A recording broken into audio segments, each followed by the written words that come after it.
saatnya drafting phase akan dimulai. Sobat Mobile Legends, ya kan? Ini gimana caranya kita mensupport walaupun tidak secara langsung dengan doa. Dari buat kalian semua support juga jempolnya di kolom komentar. Aku mohon dengan sangat bijak kita support Geekfam. Ini adalah game match point. Bukan one last game, tapi masih di match point. Dan aku harap kita semua mendukung bersama dengan para caster. Mari kita kawal sampai titik darah terakhir di Geekfam. Oke, so ini dia untuk draft pick game yang keempat. Pembuktian akankah Geek masih bisa menyamakan kedudukan atau malah blacklist sang tuan rumah yang bisa membuat Geek gugur. Drafting phase masih sama. Geekfam first pick dan mereka kali ini melakukan ban terhadap Valentina, Guinevere, dan Matilda. Masih sepertinya ada kesempatan untuk melakukan first pick untuk Aboy dengan Lilia atau bahkan mungkin dengan Faramis ya tiba-tiba. Semenjak tidak ada lagi Valentina di sana. Dan gue ngeliat sekarang priority picknya harus pindah sih, Be. Jujur, Luke mendingan naikin sih. Jadi Tiga jangan di atas bawah ya. gitu. Entah siapa yang diturunin, kayak Nile pool hero-nya luas loh sebenarnya. Iya. Masih ada Lancelot yang bahkan sampai saat ini masih belum muncul. Itu kan, jadi kayak naikin look-nya sebelum look-nya di-ban. Bukan karena look gak banyak sih pool-nya. Banyak sebenarnya, tapi kayak lapu-lapu tuh impactful banget ketika lawan blacklist. Dan menurut gua. dihabisin masalahnya. Itu dia. Dihabisin juga kan dari tadi pemilihan hero-nya lapu-lapu. Wah, Terus juga kalau kita melihat dari Lilianya yang sekarang di ban membuka Faramis yang ditukarkan dengan Novaria sepertinya. Faramis first pick kah? Ditukar dengan Akai dan juga nanti ditukar dengan hero-nya Edward mungkin langsung edit. Atau jangan-jangan dengan Bruno yang sekarang memicu Marky malah bukan memicu Aboy. Sehingga kalau Geekfam first pick-nya Bruno, Faramisnya bakal bebas banget dari Blacklist International. Aboy kehabisan hero-nya dan mungkin akan dipaksa untuk bermain dengan Novaria. Mungkin bukan hanya dari Faramis sih, Be. Akainya juga bisa diambil. Dan itu akan ngebuat pusing lagi nih. Apakah memang Aboynya mau dipick naik ke atas? Karena kalau enggak, Aboynya pick di bawah itu bakal habis. Tapi kalau Aboy naik ke atas itu bakal susah dan Faramis pilihan yang paling tepat menurut gua daripada dia. Bruno. Gameplay signature dari Aboy dengan menggunakan Faramis. Jadi udah pasti lebih aman juga. Dan dengan pemilihan hero seperti ini setidaknya dengan tidak ada Lilia, dengan tidak ada Valentina, opsi hero untuk Yue juga makin dipersempit. Dan ketika nanti Yue tidak mengamankan hero mid lanernya di 3 pick atas, bisa di shutdown semuanya di 2 adjusted ban yang tersedia dari Geekfam. Kali ini benar-benar lebih menuju kepada second pick dari Blacklist International. Akai kah yang akan diamankan? Sehingga nanti akan menjadi sebuah jawaban kembali dalam kontes objektif Digi dan Akai kali ini. Oh, ternyata enggak, Bruno dan Akai. Akai kan, ini memang kuncinya di Akai sih memang bener, Be. Langsung Digi nggak sih kalau gitu? Daripada Digi Diginya sekalian. diambil Rene J? Iya, gue mendingan Digi sekalian atau kalau enggak paling enggak Martis sih. Martis ini kayak Artis. enak paling enggak buat nge-contest, dia bisa kabur juga dari Akai. Dan Claude oke, Claude jadi power juga soalnya Marky nggak Mas nggak ini Baxia. dan Baxia. Mungkin Martisnya keluar dari pool hero kali, Be. Atau Iya nggak jangan-jangan melihat dari Win Red Scream, kayaknya Martis bukan jadi opsi yang bagus ketika berhadapan dengan Akai. Itu mungkin bisa jadi alasannya. Tapi kalau kita berkaca dari Baxia, early game-nya juga nggak begitu buruk kok. Early game yang dipegang sama Nile, leading banget ketika menggunakan Baxia. Ya, Hanya saja berarti solusinya ada di roamernya nih sekarang. Oke, snowballing juga yang diharapin itu harus benar-benar terjadi. Kalau ini beneran Digi, satu lane di gold lane ini bakal jadi concern banget dan Wah. Rafaelanya bisa jadi ditutup, Be. Itu bahaya banget sih, bisa bener-bener menang jauh soalnya. Tapi Gord, wow, ini dia pemilihan hero dari Yue. Daripada Yue-nya nggak dapetin hero sama sekali, dihabisin hero mid laner-nya, mendingan langsung aja di pick di 3 pick atas. Dan itu yang menjadi jawaban juga. Last ban lapu-lapu. Ruby Lapu bisa sih. Atau in case kayak mau tutup support, Rafa paling. Karena Rafa sebenarnya bagus juga buat dipakai sama Geek. Kalau ngomongin soal immune ada Grok juga sih sebenarnya yang oke. Oh, tapi kalau misalkan kita berbicara Grok di hadapan Akai dan ada Baxia juga di mana hero healer masih terbuka, bahkan hero healernya itu bisa di last pick loh oleh Rene J itu sendiri. Edith masih di ban, tentu tidak ingin memberikan hero yang begitu powerful menuju ke arah Edward juga. Jadi kayaknya lebih ke main aman aja dulu untuk XP lanernya karena Luke juga masih belum show up nih hero-nya. Yes. Dan ini bisa di-ban loh untuk hero dari tim Geekfam. Atau mungkin kalau ngomongin nggak di-ban, Bisa di-pick. Tapi pilihannya Dinanya. nggak jauh sih memang ke arah Lapu atau Grok mungkin, karena Grok juga lumayan enak nih untuk counter setup mereka. Iya, board apalagi ya. Wah, Gord sih damage-nya ingat ya, ada true damage-nya. Dan itu akan berkesinambungan sekali dengan tipe DPS yang mungkin akan dimainkan sama Yue ketika ada Faramis. Jadi akan lebih mudah untuk memecahkan Netherrealm. Sand rises when I give the word. Khalid dibuang semua. Nice ban sih Khalidnya. Kali Dari Blacklist ternyata. ini. Terbaca ya sedikit demi sedikit gameplay yang diinginkan oleh Geek. Oke, sekarang kalau nggak bisa pakai Lapu, Yuzong pun oke loh kalau ngelawan Gord sama Bruno kayak gini. Ya, lini belakang banget kan mainnya. Atau Terisla. Terisla, bisa Terisla juga. Gord kayak gampang ditangkap, ada Blazing Duet juga follow up-nya. Dan Terisla di kanan juga cukup capable, apalagi kita tahu ada Netherrealm di kiri. Iya, ini bisa jadi Terisla di naik pick malahan buat Edward. Karena mereka ingin simpen hero untuk hero healernya di last pick untuk Renege. Yes, dan sekarang kalau misalnya mau ngadu, mereka mau team fight baku hantam sekalian. Dan ngomongin baku hantam seperti itu, ini ngebuat Yue-nya bebas banget. Kecuali Marky peka akan hal tersebut. Karena kalau Marky juga fokus ke arah Yue, OHP free. Marky ke arah OHP, Yue-nya free. Iya ya, serba salah sebenarnya. Harus ada dua sih source damage-nya kalau Source mau damage kayak ada gitu dua. kan. Biar sama satu ke A, satu ke B, Betul. biar nggak kebagi. Tapi ngomongin Arlott sekarang juga enak juga loh. Karena position fix dari Yue sih menurut gue.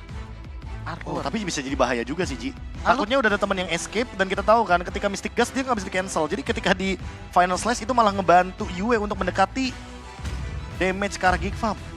Mungkin jawabannya masih ditarik sih. Lapu-Lapu Yuzong masih oke. Lapu-lapu lah kalau nggak. Lapu-lapu paling oke di. Oke, Lapu. Lapu nomornya ini loh. Oh, Arlotnya di tangan dari Baloyski ternyata. Wow. Masih Arlott dan Lapu-Lapu ternyata ya. Ini kalau seandainya bakal menuju ke arah dari Digi. Gue takut Estes. Kalau Estes Gue sih, takut Estes. masalah Jujur. utamanya sebenarnya enak di Lapu-Lapu kalau Estes. Kalau Jadi- ST sebenarnya ya Geek lebih enak karena banyak Iya. banget sisinya juga kan, areanya juga banyak. Aku malah lebih concern kalau ini adalah hero yang tipenya punya jarak jauh. Contohnya kayak siapa? Florin. Renege juga main Florin. Dan itu akan jadi masalah. Karena apa? Karena Bruno-nya bakal lebih safe di lane jauh. Tapi ternyata hero signature yang tadi Ranger Mas bilang. Estes.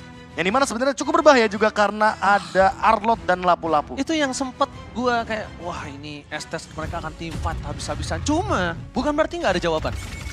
Bukan berarti nggak ada jawaban. Estes, karena mereka pede banget kalau Iqfa mainin Faramis, mereka juga bisa sustain sama utility apa yang mereka miliki. Ya lagi-lagi hero healer melawan hero team fight dari Geek Farm. Yang dimana ini masih menjadi misteri ketika sudah mulai memasuki mid game. Walaupun early gamenya mungkin bisa dikendalikan. Tapi late game, everyone's game. Dan kita akan melihat hal tersebut di Land of Dawn. Game penentuan match point bagi Blacklist atau 2 sama. Harga mati untuk Geek Farm. Geek Farm Indonesia sedang memperjuangkan region Indonesia melawan sang tuan rumah. Walaupun dalam keadaan match point. Buat kalian semua ya, dimanapun kalian nobar, nonton di rumah, di warkop, atau di Taman Ismail Marzuki, mari kita sama-sama mendukung Geek Farm. Karena Blacklist memimpin dengan match point 2-1. Let's go to the lane of down. Ya perbaiki kesalahan, ambil yang bagus dari game sebelumnya. Itu udah jadi harga mati sih untuk Geek Fam sekarang. Karena ya match point itu satu hal dan yang kedua selalu di Lord yang kedua. Jadi kayak solusinya itu udah bisa diarahin langsung. Solusinya ada di Lord yang kedua harus dibenerin oleh teman-teman Geek Fam. Iya, dan kali ini kalau kita melihat juga dari referensi game yang sebelumnya di mana Estes belum muncul, tapi kali ini ada di tangan dari Renege dengan skin M3 World Champs. Blacklist International ini menjadi signature hero mereka. Dan kalau kita lihat dari pemilihan emblemnya, Wilderness Blessing lagi akan bermain dengan setengah river.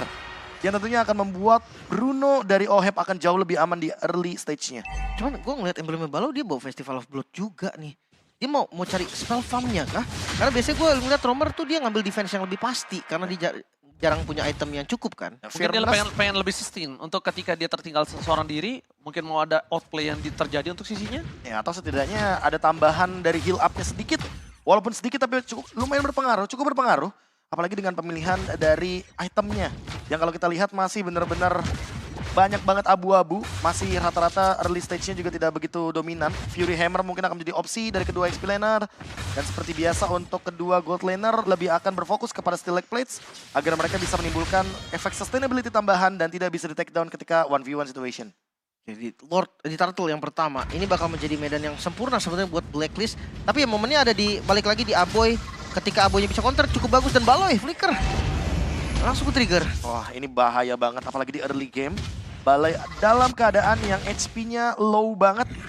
Dan ini membuat team fight-nya jadi sedikit tidak diunggulkan bagi Geekfarm kecuali mereka yang set up duluan dan mendapatkan momentum dari Luke. Oke, kita tahu di mana di depan sana Edward menghentikan 2 permainan dari tim Geekfarm. Poloski belum menyampaikan Slaze, tapi Luka mau zoning out karena Yue karena target utamanya adalah Yue dan di mana Setsui. Kali ini gagal masih mendapatkan retribution. What a play from Nile. Langsung di belakang sana Prefighters tidak terlalu ampuh untuk bisa menghentikan pergerakan dari sana Luka. Tapi damage dari Yue terlalu sakit membuat Luka kali ini masih mampu dapetin double kill bersama dengan Apoy. Looking for triple kill tapi nampaknya mereka harus merendahkan permainan early game mereka. Woi, serius Nile mau ngambil purple kah? Yes, dia mau ngambil dia benar-benar mau ngambil purple. Dia terlalu berani karena dia sadar Poloski kali ini punya power di depan sana. Dan ternyata berhasil didapatkan oleh Yue. Oh my god, lagi dan lagi. Lagi. Sebenarnya kayak siapa aja yang ngambil nggak masalah sih. Yang penting jungle-nya kalau level di awal. Konsepnya gitu kayaknya. Tapi masalahnya Yue mendapatkan purple buff dan ini akan menambah dominasi rotasi juga lebih tepatnya untuk Yue ketika Marky tidak membawakan Purify. Dan dengan satu Mystic Projectile yang mungkin bisa dilemparkan ke arah manapun dari River, itu bisa menjadi elemen of surprise bagi Geekfarm. Yang walaupun lagi-lagi menangkan match up melawan Sensui di early game bisa menjadi salah satu key to victory juga bagi Geekfarm. Dengan item yang mungkin masih on the way, Blue Demon Hunter Sword dan ditambah dengan Warrior Boots, dia tahu kalau Marky ini kayaknya kalah banget laning phase di early game. Tapi Husklau sih, ini dia yang menjadi item yang bener-bener fenomenal banget dengan Bruno. Ini mana menambahkan efek dari Frenzy, pasif dari Scarlet Phantom, item yang sudah sekarang bergabung dengan Husklau. Oke, cutting yang terjadi dilakukan oleh seorang Baloyski karena dia tahu di mana Marky dalam posisi tidak baik-baik saja dan no Purify Gaming. Melihat ada permainan dari Blacklist International melakukan rotasi ke arah top lane membuat Marky makin lebih terperangkap. Tapi untungnya Marky masih bertahan. Di arah mid lane, Baloyski ketarik ini melihat di mana Sensui bisa dimakan dengan Final Slash. Spin for defensive, damage-nya masih belum cukup dari seorang Luke. Tapi dengan banyak source skill yang telah keluar di arah mid lane, ini menandakan mereka akan perang dengan sangat masif di arah Turtle. Karena Oheb dan juga seorang Renegade kemungkinan besar akan ada di sana. Oke, lagi-lagi ya, dominasi early game-nya masih dipegang. switch. Temponya masih ada di Geek loh sekarang. Mereka switch. Oh, mereka switch tapi tidak membawa Estes-nya ke area Turtle. Melainkan mereka bergerak ke area bottom lane. Ini adalah pertanda kalau sebenarnya ada kemungkinan Marky lumayan terancam di area gold lane-nya. Walaupun sudah memiliki Demon Hunter Sword, tapi tidak menutup kemungkinan kalau sekarang bahkan 4 pemain menuju ke area gold lane. Wow, apa yang mereka mau coba lakukan? Mereka mau coba untuk menghempaskan dan platingan full terhadap seorang Oheb. Gara Purify. Blazing duet from Marky hanya untuk clear minion dan itu aja. Cukup sampai di situ, Lim. Ya itu udah satu keuntungan yang oke kok. Turtle ditukar sama satu wave doang berarti. Enggak cuma sama Turtle, tapi Orange Buff juga. Wah, ini keuntungan berganda lagi-lagi. Geekfarm dominasi banget Tapi- dan keambil Edward ternyata. Keambil lagi dan dibatalkan deny advantage dari Blacklist International. Begitu pelan tapi begitu pasti. Dan membuat lagi-lagi kali ini ancaman masih ada di bagian bawah. Langsung heavy speed telah dikeluarkan dari Oheb, fokus menuju ke turret biar tidak ada cover terhadap tim Geekfarm. Cover yang sangat diinginkan Geekfarm tim fight di dalam turret diselesaikan sama Oheb. Gak ada cover lagi, Lim. Wah, ini lumayan berbahaya untuk next objektif. Yang dimana bawahnya udah nggak ada. Dan jangan lupa loh, Oheb, Bruno ini bisa ngasih damage dengan posisi yang aman ditambah dengan Estes. Solusi memang ada di lapu-lapu. Tapi ya, balik lagi. Jangan sampai kena snowball karena gold yang tadi ditabung oleh Geekfarm sedikit demi sedikit mulai ditarik nih sama Blacklist. Iya, tapi ini kayaknya lebih cepat nggak sih daripada game yang sebelumnya? Tarikan gold kali ini benar-benar berdasarkan objektif dari segi turret aja. Dan itu pun belum ditambah dengan nanti team fight di Turtle yang terakhir. Walaupun 2 kali dimenangkan oleh Nile, tapi Sensui masih membantu terutama Oheb untuk mendapatkan beberapa pundi-pundi objektif agar gak Poloski ketinggalan. menuju ke arah seorang Oheb, tapi lihat Perfectors yang gagal ke arah yang salah. Membuat Blacklist International mereka langsung responsif. Lihat di sana Renegade mau kena, mau nggak selama Final Slash-nya kebuka untuk Oheb, dia akan selamatkan Oheb apapun yang terjadi. Masih bisa selamat untungnya ya. Final Slash yang udah bagus banget dan di bottom lane Marky hampir aja tertangkap, penalty zone terbuang. Satu source yang lumayan bisa diinformasikan juga dan di top lane lagi. Mau coba untuk kedua kalinya tapi masih belum berhasil. Ditabrak di tempat Luka. Gak ada lagi Man of Goddess, ada lagi flicker, 2 poin kill berhasil didapatkan oleh tim Geek Farm. Keuntungan di saat Turtle mereka muncul. 4-0 loh ini. Dan selalu bisa agresif, bahkan orange-nya bener-bener dipegang juga. Lapu-lapu is the key. Lapu-lapu. Makanya gue bilang pick di atas juga nggak apa-apa lapu-lapunya. Iya, Oke. tapi kali ini sedikit merelakan karya Turtle karena Retribution sudah digunakan juga. Dan Marky yang membuka setup menuju ke arah Turtle-nya. Dia nggak mau ketinggalan lagi dan lagi dari segi objektifnya. Tapi kita sudah melihat ini dari 3 game yang kita jalankan. Game kedua, game ketiga, dan kali ini di game yang keempat. Semoga ada sedikit perubahan ketika menuju ke arah mid game pelan-pelan. Yes, betul. Karena lagi-lagi ingat ini signature hero-nya Blacklist International, Estes. Dan ditambah dengan high ground defense mereka ada Gord dari Yue. Lumayan tricky ya, jadi harus sedikit hati-hati juga. Walaupun ada final slash memang yang bisa akhirnya nanti bikin out position. Cuman itu butuh banget waktu. Dan 0 kill Blacklist International, mereka tetap masih bisa ngejar goldnya. Ini permasalahannya akan artifact lagi di top lane. Slash dikeluarkan, ini jadi dipisahkan dari seorang Oheb. Tapi lihat following-nya damage dari sosok seorang Oheb. Karluk berhasil membawa mundur Geek Farm. Sensui, seperti biasa, semaksimal mungkin dia akan menjadi bandar. Semaksimal mungkin dia akan menjadi distraction untuk Geek Farm. Dan itu selalu terjadi apapun. Apapun alasannya, mau di mid game, early game, neutral objektif, dia lebih pilih untuk menyelamatkan temannya. Dan ini yang menjadi sebuah jawaban juga dari permainan jungler tank yang sekarang bener-bener masih populer. Karena gamenya tuh bisa shifting, dia bisa inisiasi, dia bisa cover teman-temannya. Dan kalau kita lihat dari item juga pemilihan ke arah Radiant Armor dijalankan oleh kedua jungler kita. Dari Nile atau bahkan Sensui kali ini di game yang Final keempat. Sleaze berhasil mendapatkan Oheb flicker dan ditabrak. Oheb gak bisa selamat lagi di arah belakang. Yue mencoba untuk menyelamatkan kawanan Renegade. Tapi lihat dengan Mystic Gas, Kamehameha yang gak terlalu sakit membuat para pasukan dari tim Geek Farm masuk lebih dalam lagi. Marky Blessing duetnya masih belum terlalu impactful karena ini terlalu besar kill yang diberikan. Tapi Loka versus everybody. Loka memaksa menuju ke arah Yue. Tapi nampak cuma ada Renegade. Setidaknya 1 poin kill mereka dapatkan kembali. Mereka haus akan poin kill di game ketiga karena mereka sadar game keempat kali ini adalah match point. Ya nggak kendor sama sekali gameplay dari Geek Farm, agresif early sampai mid gamenya benar-benar terasa dan bahkan dari mid turretnya coba untuk dieksekusi. Ini masalahnya juga kalau kita berbicara bagaimana pemaksaan mereka ke mid lane terutama. Kayaknya agak sedikit beresiko karena lagi dan lagi ini untuk hero yang clear wave-nya kuat banget loh. Gord. Dan ditambah dengan Estes, lihat bagaimana formasi belakang dari Geek Farm yang perlu dijangkau dengan menggunakan flicker. Sekarang nggak ada flicker, Luke harus memutar otak kembali bagaimana cara menyentuh lini belakang tanpa adanya flicker. Oke, ini juga harus dipertanyakan oleh Geek Farm ketika dengan owning 2000 gold dari Blacklist International mereka mampu untuk berada di garis depan. The final slot sekarang Renegade dibuka di depan sana. Luka bakal diperhatikan pergerakan Rounds of the Data. Renegade masih selamat dengan Moon of Goddess. Marky masih menahan dengan adanya posisi dari Blazing Duet. The Blazing Duet from Marky dipusir mundur Sensui. Poloski gak ada teman. Lihat lagi dan lagi. Sensui kembali menyelamatkan kawannya. Pertanyaan yang sangat besar. 2000 gold difference. Mereka berani maju ke depan karena Pitlord. Itu sebuah tanda tanya besar, Lim. Masalahnya Blacklist bukan hanya berani maju, mereka siap terperang, Ji. Mereka siap untuk fight dan Lord sekarang bisa didapatkan secara free. Gold yang lagi-lagi sudah ditabung oleh Geek Farm dibalikin secara instan. Dan masih dengan pertanyaan yang sama, gimana caranya Luke untuk menjangkau lini belakang tanpa yang flicker? Ketika mereka nggak punya resource yang cukup, mereka maksa untuk team fight dan menyentuh ke arah belakang. Tidak ada jawabannya. Gordnya bebas dari Yue dan bahkan Renegade dengan heal up-nya begitu efisien. Dan permainan dari Blacklist International lagi dan lagi. Mereka tidak mengincar ke arah Lordnya. Mereka mengincar ke arah dari point kill. Karena mereka tahu ketika grouping, ketika team fight berlima, apalagi Sensui bermain dengan cover. Covernya jadi ada 2, ada Akai, ada Estes. Oke, nampaknya sedikit ada technical issue, 2 menit mungkin dari tim Blacklist International. Kita akan coba bahas sedikit dengan adanya tempo permainan mereka. Dengan gold difference yang cukup untuk melakukan team-fight di arah Lord, tapi nampaknya mereka sadar tidak ada sword skill yang di tangan dari Luke. Spellnya itu loh. Spellnya tidak ada dan tidak bisa dive in ke arah belakang. Cuma yang harus mereka pahami adalah gimana caranya momen yang dibuat Baloyski ini mereka tidak boleh sia-siakan. Karena udah nggak ada lagi opsi. Kalau kita mau menunggu dengan adanya sword skill, mereka sadar akan hal itu. Tapi Baloyski momen sebenarnya menjadi kunci. Gue rasa sebenarnya mungkin bait aja sih. Jadi Baloynya sebagai bait, Luke sebagai bait. Tim bersih-bersihnya tuh Marky sebenarnya. Cuman ya balik lagi Markinya masih belum bisa untuk ngeflank ke belakang dan langsung habisin semua.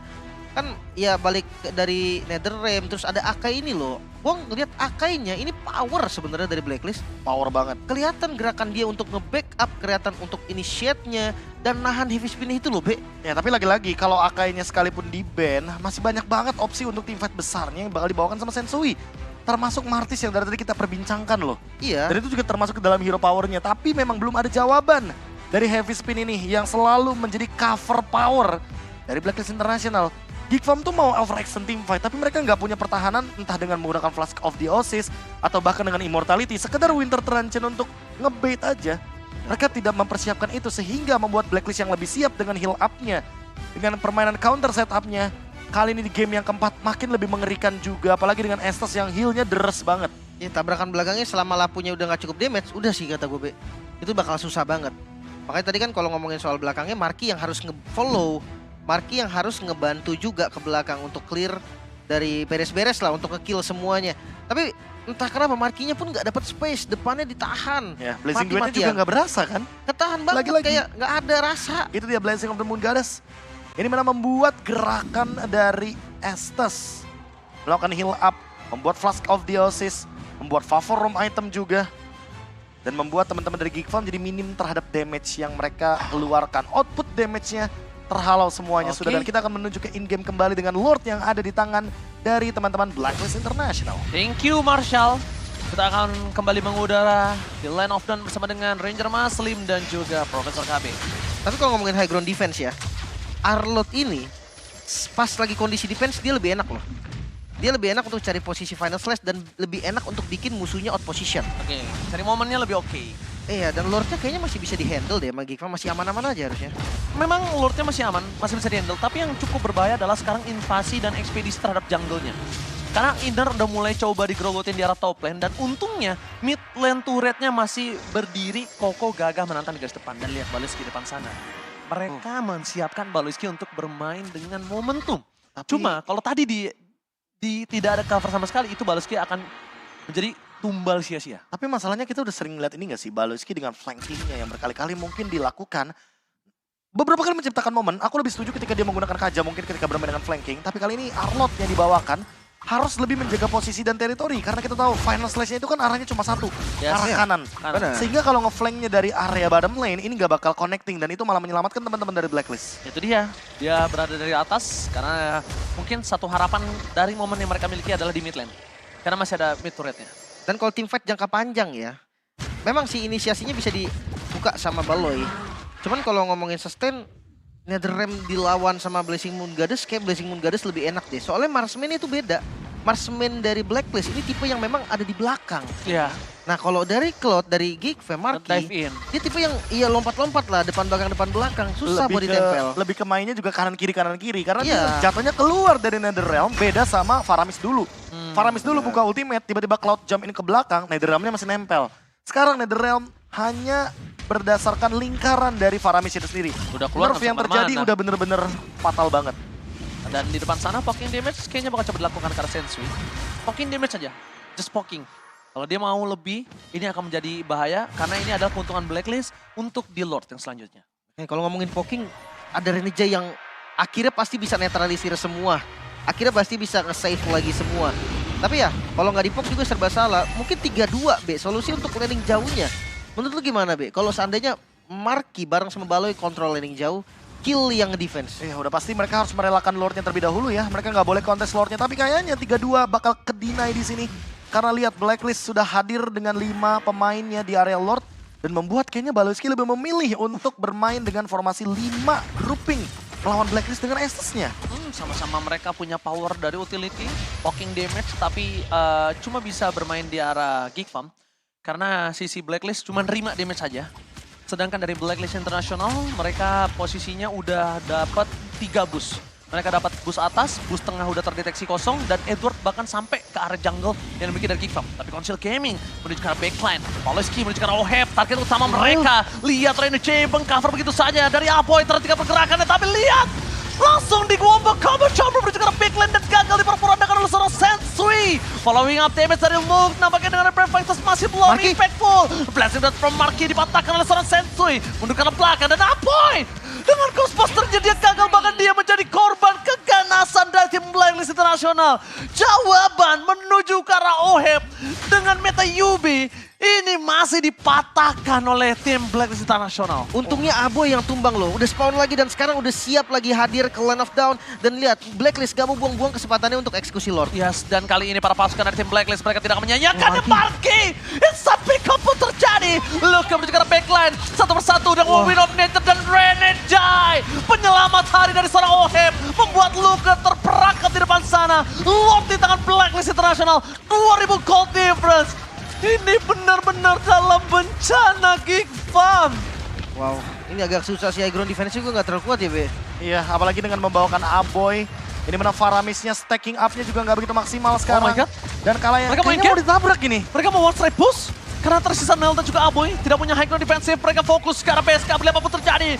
Lihat Renegade dengan Moon of Goddess membuat Aboy terperangkap di depan sana. Akan dihilangkan satu persatu. Tapi Aboy hilang dengan sangat instan. Dan untungnya masih aman. Masih ada nafas. Cuma jawabannya belum ketemu gimana cara mereka menghentikan Lord yang bergerak di arah top lane. Oke, reset sedikit. Lordnya masih ada setengah jalan. Dan lihat dari sisi item belum ada Immortal, Be. High ground defense-nya ngandelin Faramis dengan lightning doang, Be. Lagi-lagi Immortality, item yang sebegitu pentingnya di game ketika berhadapan dengan Blacklist International. Kali ini masih belum ready dari teman-teman Geek Farm dan membuat kali ini Geek Farm harus melakukan defense yang lebih disiplin. Aboy nggak punya pasif, walaupun dia punya Netherrealm, walaupun dia punya Flicker, tapi aku ulangi, dia nggak punya pasif. Sehingga sekali lagi tumbang, kemungkinan besar Aboy akan hilang seketika. Dan ini bakal jadi berat banget untuk melakukan defense ketika berhadapan dengan Kurt yang clear wave-nya sangat-sangat cepat. Oke, clear minion coba dilakukan di arah bottom lane dan juga top lane. Dengan adanya Baloyski di depan sana berhasil menghindari pergerakan dari Edward, tapi nampaknya Sensui lebih fokus untuk menahan heavy spin yang mereka miliki. Tidak ada tim fight lebih lanjut, tapi kali ini Geek masih punya sedikit nafas. Masih bisa defense. Masih Geek bisa punya Fam, nafas. salah satu perwakilan Indonesia masih bertahan dan masih berjuang sampai saat ini. Mereka berusaha mati-matian dan masih tersisa satu best turret kebetulan. Jadi untuk nextnya masih bisa ada chance juga untuk membalikan keadaan. Immortality pertama dari Baloyski yang tentunya akan membuat sustainability dan team fight jangka panjang dari Geek Farm akan lebih manis juga. Tapi ingat, ketika berbicara team fight Lord, Blacklist International selalu menunggu musuhnya untuk datang. Dan sekarang Geek Farm datang. Oke, Baloyski! Momentum langsung di following up. Tapi lihat tengah Wizard selanjutnya dibuka oleh para pasukan dari Blacklist International. Tiba ada Blazing Dart from Marky. Disuruh mundur ke arah belakang Marky. Sekarang Mount! Marky hilang! Para pasukan dari Blacklist International, mereka juga kehilangan OHEP. Tapi ingat, ini belum menghentikan pergerakan mereka karena mereka bisa saja melakukan wipe sedikit demi sedikit. Final slash-nya for nothing. Baloyski menjadi korban ketiga. Tersisa 2 player saja. Untungnya tidak ada OHEP. Untungnya tidak ada OHEP kali ini. Tapi para pasukan dari Blacklist International, mereka masih bisa diberhentikan pergerakannya. Cuma kalau minionnya terlalu banyak dari 2 wave yang berbeda, ini juga cukup menjadi sebuah bencana untuk tim Geek Farm Indonesia. Moon of Goddess mencoba diselesaikan begitu saja, tapi lihat damage dari seorang Yue terlalu pas menunjukkan seorang Aboy hilang, looking for wipeout. Oh no. Nile was last man standing. Ini bencana Geek Farm kali ini dibuat tertunduk, tersingkir dari M5 oleh Blacklist International. Sang tuan rumah tertunduk, tak berdaya.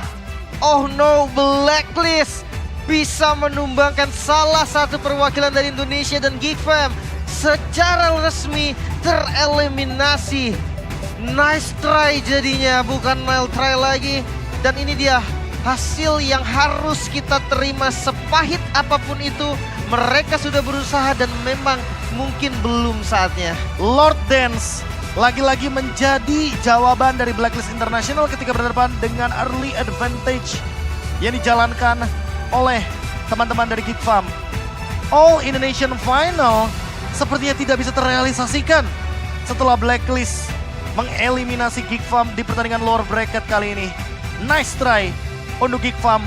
Mau bagaimanapun mereka sudah berjuang dan hasil tetap membuat Geek Farm harus tereliminasi dari M5 World Championship. Dibuat bertunduk, dipaksakan bertunduk di match point. Membuat Geek Farm kali ini udah nggak ada lagi yang bisa mereka lakukan. Dengan war yang tiada henti, membuat Blacklist International berhasil mengusir Geek Fam. Dan kita langsung lempar ke Filipina. Few words with Geek Fam.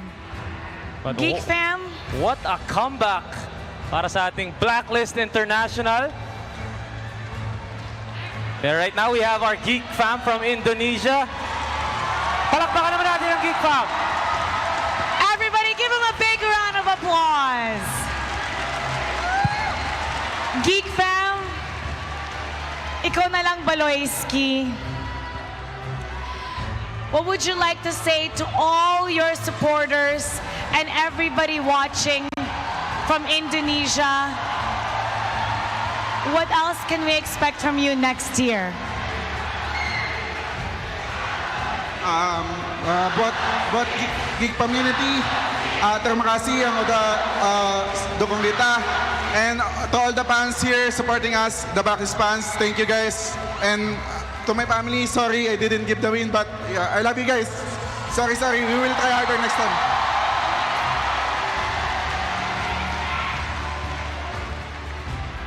Maraming salamat po sa nanood sa amin, sa pamilya ko, tsaka sa girlfriend ko. Salamat po, pasensya na, babawi kami next season, mas gagalingan namin.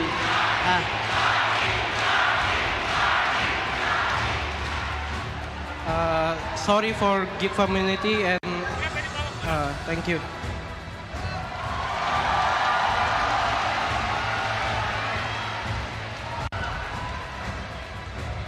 Thank you for the support and sorry for everything.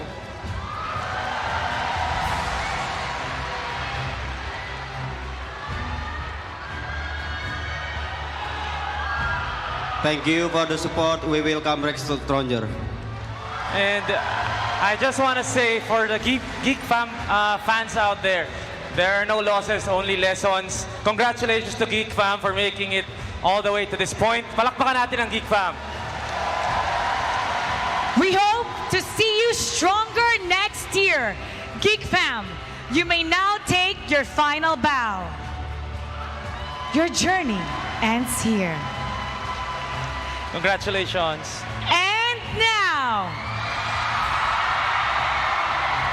let's welcome on stage the winner of this match, Blacklist International.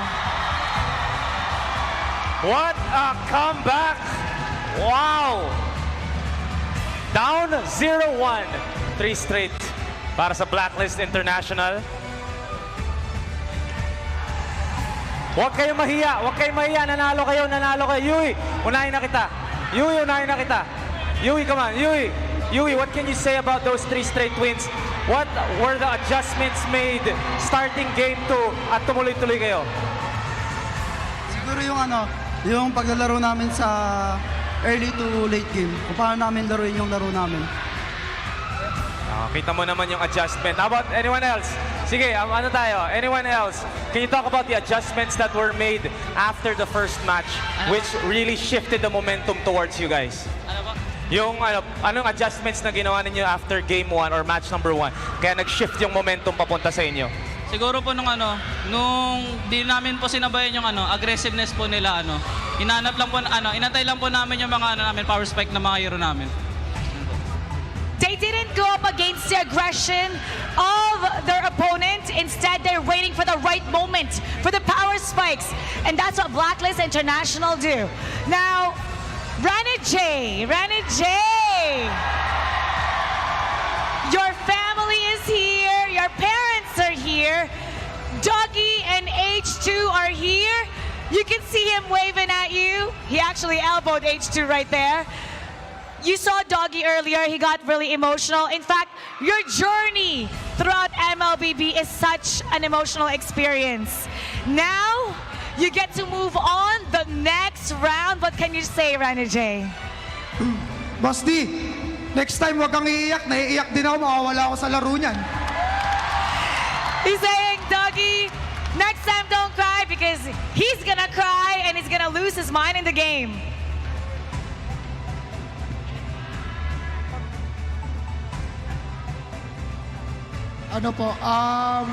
Sobrang thankful po kami lahat ngayon kasi Simula nung pinaghirapan namin since MPL, lahat po worth it siya kasi unti-unti namin nakukuha yung ano namin, pangarap namin. Malapit na kami and konti na lang. Yan. All their sacrifices that they've made in MPL, it's all worth it.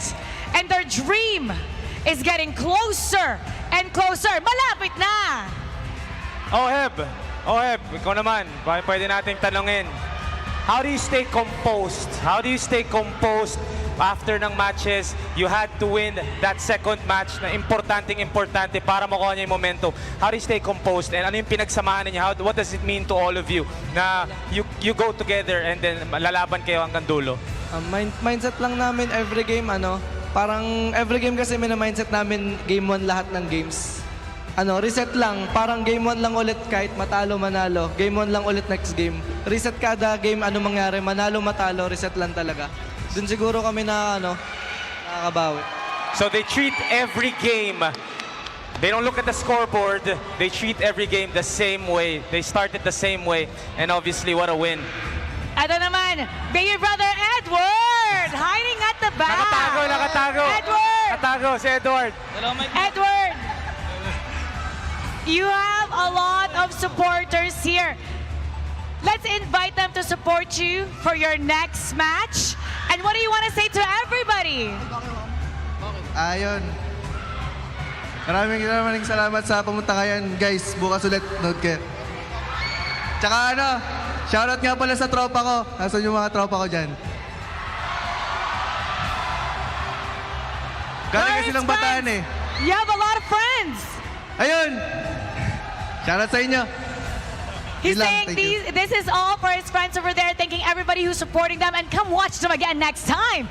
All right, everybody, one more time, give it up for Blacklist International.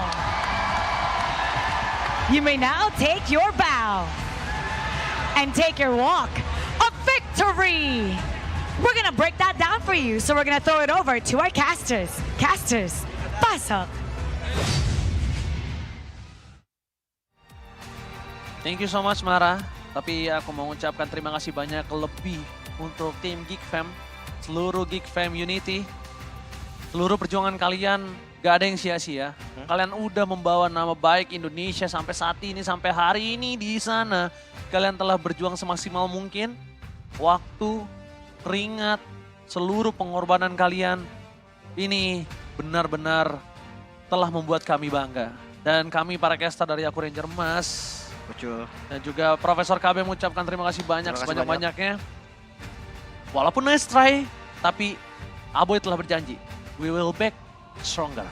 Kita akan kembali lebih kuat dan ya semoga menjadi pelajaran juga untuk Geek Fam. Ya. Kedepannya apapun yang sudah didapatkan baik dari mulai babak group stage sampai dengan knockout stage dan sampai di hari ini lebih tepatnya ketika mereka kalah 3-1 dari Blacklist International. Dan aku harapkan tolong ini yang mereka butuhkan support.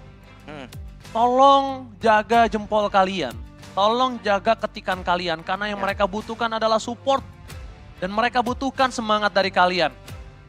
Jadi aku harap untuk seluruh Sobat Mobile Legends Indonesia, mari kita support mereka. Dan kita tetap semangat karena masih ada satu tim Indonesia yang sedang berjuang di babak knockout. Nah, ya bukan hal yang mudah juga sih yang mereka laluin tahu. Musibahnya tetap bisa dilewatin. Ya mereka udah berjuang cuman udah titiknya udah sampai sini doang, udah nggak bisa lagi berarti. Ya. Oke, dan untuk MVP jatuh ke tangan Red J ternyata. Estes yang ada 100% team fight participationnya, B. Nah, ini menjadi ironi baru ya. Dikalahkan dengan Estes yang dimana merupakan hero power dari Blacklist International dan sebenarnya bukan hero power dari Red J, tapi Blacklist International karena emang gameplay mereka tuh sangat-sangat identik dengan menggunakan hero-hero healer dan juga salah satunya adalah Estes. 100% kill participation yang membuat kali ini Akai Estes kombonya berjalan dengan signifikan. Dan untuk dari highlightnya kita bisa melihat bagaimana momentum di area Lord selalu di-cancel. Selalu di-cancel. Entah dengan heavy spin, entah dengan menggunakan heal up dari Blessing of the Moon Goddess. Pokoknya beberapa kali kita melihat Lord contest objektif. Walaupun sekuat apapun early game dari Geek Fam selalu dibatalkan dengan instan. Bahkan kali ini kalau bisa kita bilang Lim, ini paling cepat. Biasa kita menunggu sampai dengan Lord yang kedua, biasa kita menunggu sampai dengan Lord yang ketiga. Ini Lord yang pertama. Dan Geek Fam dikalahkan semenjak team fight di Lord yang pertama. dengan Blazing Duet dari Marky yang ternyata tidak begitu berasa menuju ke arah backliner. Dan Lord didapatkan, tapi team fight pun selalu menjadi one-sided bagi teman-teman dari Blacklist International. Satu demi satu dipulangkan ke arah base, dan ini yang membuat teman-teman dari tim Blacklist International mengungguli tim fight-nya. Metode targeting hero yang menjadi solusi dari mereka. Mereka nggak peduli sama laning winning condition-nya. Mereka nggak peduli sama gerakan apapun yang terjadi di area dari laning jauhnya. Yang mereka pedulikan adalah mereka kill hero dari Geek Farm. Dan itu yang menjadi winning condition dari Blacklist International. 3-1, gamenya ditutup dengan sangat-sangat cepat dan bisa dibilang tanpa adanya game yang kelima. Tanpa adanya game kelima dan match point benar-benar ditutup, dibuat bertunduk. Gak dikasih ampun sama sang tuan rumah. Iya, Blacklist ternyata masih bisa tampil dengan begitu baik. Kalah di game pertama, gak merubah apapun gameplay dari Blacklist. Dan Dia mereka tetap masih pakai konsep yang sama, cuman berbedanya adalah lebih mateng lagi. Dan ini dia untuk stats dari emblemnya sendiri juga. Sebenarnya kalau emblem masih sama sih, normal aja, nggak ada perbedaan. Cuman ada Estes yang pakai 2 lari ternyata dia, Be. Iya, ini bisa dibilang benar-benar Estes cardio ya. Yang dimana dia menggunakan agility, lalu ada tambahan lagi dari emblem support movement speed, terus ditambah lagi dia menggunakan wilderness blessing ditambah dengan quantum charge. Jadi udah pasti escape tools yang dimiliki dari RNJ, salah satunya adalah dengan dia berlari dengan menggunakan escape tools dan movement speed tambahan di area jungle atau bahkan river. Tapi yang paling penting dari pemilihan emblem adalah bagaimana pemilihan juga untuk Yue dengan Trill dan juga Emblem Mage. Jadi udah pasti dari awal dia dapetin 46 total magic damage loh. Dan ini membuat pergerakan dari Yue di early game udah punya damage. Jadi udah tinggal dia signaturkan dengan beberapa item pilihan dia. Salah satunya adalah Ice Queen One juga tadi. Masalahnya nggak bisa diapa-apain juga, ada Estes kan. Jadi ditabrak Luke pun kayak pede aja dia. Nahan damage Luke masih bisa, Marky pun masih ketahan. Anti-Regen udah ada, Dominance S dipegang sama Luke. Cuman karena mungkin cuma Luke seorang kali ya jadi susah. Walaupun Faramisnya Aboy juga udah ada, tetap kayak kurang aja gitu, Be. Dan ditambah dengan pemilihan item Necklace of Durance masih belum menjawab bagaimana gerakan dari Blacklist International dengan Estes-nya karena masih terlalu powerful. Apalagi RNJ-nya juga menjawab dengan Oracle. Jadi dia sendiri aja susah banget buat di take down karena dia punya Flask of Dionysus, Favorom item juga, dipadukan dengan heal up-nya lagi. Jadi makin susah juga untuk menghentikan bagaimana dominasi dari Estes Blacklist International. Game ini ditutup dengan 3-1 lagi dan lagi dengan 3 item lifesteal juga dari Oheb. Bayangin, Oheb udah punya healer, dia tetap ngebawain 3 item lifesteal. Dan ini yang sulitnya untuk men-take down ke arah Oheb. Walaupun sebenarnya Nile memiliki efek life ban. Necklace of Durance juga memiliki efek life ban. Tapi mau seberapa banyak pun damage yang ditimbulkan oleh the carry kita Aboy, eksekusi gamenya Blacklist jauh lebih bermain dengan team play. Dan hal tersebut yang membuat teman-teman dari tim Blacklist International menutup game ini dengan cepat. Ya, bahkan kalau bisa bilang paling cepat nih ya dari Lord yang pertamanya. Iya, ya kelihatan banget ya perbedaannya. Kayak dari Gifem memang lagi-lagi early-nya masih dipegang. Cuman entah kenapa di comeback-nya lebih cepat. Pokoknya momen ini di Parapel buff Blacklist dah tadi. Itu satu momen yang menurut gue udah paling berbahaya banget untuk teman-teman Geek sendiri juga. Dan nggak bisa di cover semenjak itu momen tersebut. Udah nggak ada lagi nih momen di Geek Farm yang bisa balikin keadaan lagi. Dan banyak banget yang bisa di-kite, di-bait sama teman-teman Blacklist. Sehingga ya kerugian selalu ada di Geek. Dan gameplay disiplin. Siapa yang nggak disiplin? Mereka yang akan menerima resikonya. Dan itu yang terjadi juga dari kubu Geek Farm. Ketika mereka mungkin tidak begitu disiplin pasca mereka memenangkan tempo early stage. Ketika ingin melakukan endgame secara paksa, ketika mereka overextend juga dalam team fight di area high ground, mereka menerima balasannya. Ketidakdisiplinan membuat mereka mendapatkan kekalahan dan itu yang membuat juga Blacklist yang mungkin jauh lebih disiplin dari tempo, dari kesabaran mereka dan membuat mereka berada lanjut di babak lower bracket. Tinggal menunggu siapa lawan mereka selanjutnya, apakah dari The Vault atau dari Siusun. Wah, ini kayak kejadian Blacklist M2 ya, M3 ya. M3 World Championship. Dari lower kan, dia Mereka di awal lower harus bracket turun. running. Lower bracket running dan ini udah hampir terrealisasi nih, Be. Udah dikit lagi dia bisa sampai tembus juga, bahaya juga nih Blacklist ya. Bahaya banget malahan, apalagi melihat ada satu potensi dan celahnya itu ada di lower bracket.